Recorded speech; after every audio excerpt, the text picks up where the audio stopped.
grit is an important part of resiliency. Yeah. Can you break that down a little bit and talk about what you mean by grit? Maybe give us an example. Okay. The big thing with kids with having that character of grit and being able to push through is that the people that are around them are sending that same message and having a lot of communication about the purpose of what they're doing. And with grit, it's helping kids, it's a character trait of helping them be able to work through the issues, to have a strong work ethic and to be able to push through problems, right? So like in a player with sports, it's being able to take accountability for their part of being part of a team and be able to look at those things within themselves and to be able to push through and work through that. So grit can be really shattered, and if it is all about winning, if parents are yelling and screaming on there, and then you get in the car, and I hear this, like we see sports athletes, Yes. we see kids who are, if I'm not this, then I'm this, and there is no in between. And I think we have to remember, I think we were talking prior to this about just like teachers have to learn how to teach each child a little bit differently. Yeah. We need to look at it just like as parents, that each of your children are very different, right? Your 28-year-old and your 10-year-old are very different.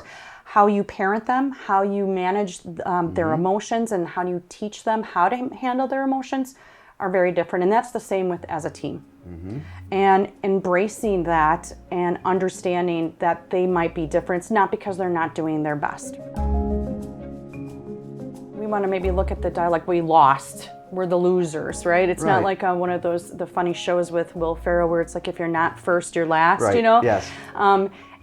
This is the experience, and of course you want to win, right? Coach's goal, we want to win.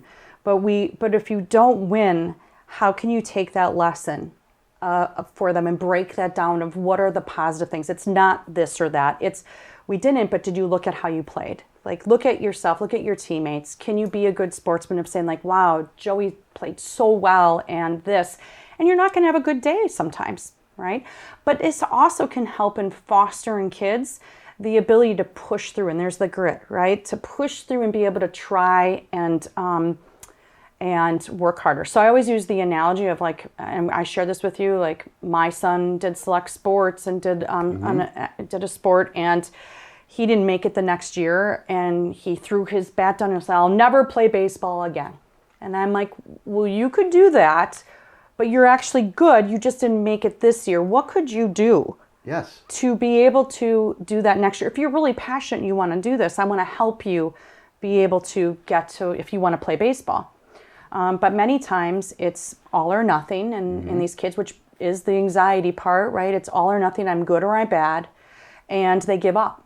And that is where we will see long-term more anxiety, and for those kids, the inability to rebound and be able to work harder. Part of what we want to do is teach kids that they can rise above. It is something that I have conversations with my kids about. Like, it may not have been good enough to meet your standards at this point. Right. Now what? Right. You still have options. It's still open to you. It just depends on what you want. Right. And I love the part that you say, when you say options, that's like my therapy approach. I always say, instead of with the kids with anxiety, it's all or nothing. It's, let's look at options, right? You have options. You could give up and not do anything, or you can continue to practice and work hard and see how that goes for you. Or you could try something else. But just throwing it down and having a temper tantrum and your parents going and yelling at this, at the coach, or why aren't you fixing it for me? I don't do that.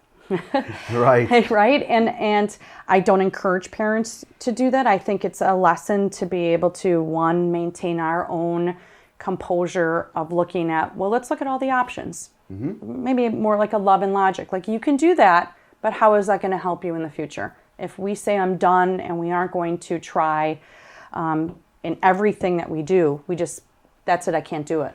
That's going to really be a barrier to some success in the future. Sure. Yes. When life gets harder. Closes doors. It absolutely closes doors. If I ran my business or ran my life with my negative sense of self in my past, I wouldn't be able to work through some of these things, right? I'd be so fear-stricken to not write something and put it on the internet because of I'm going to fail.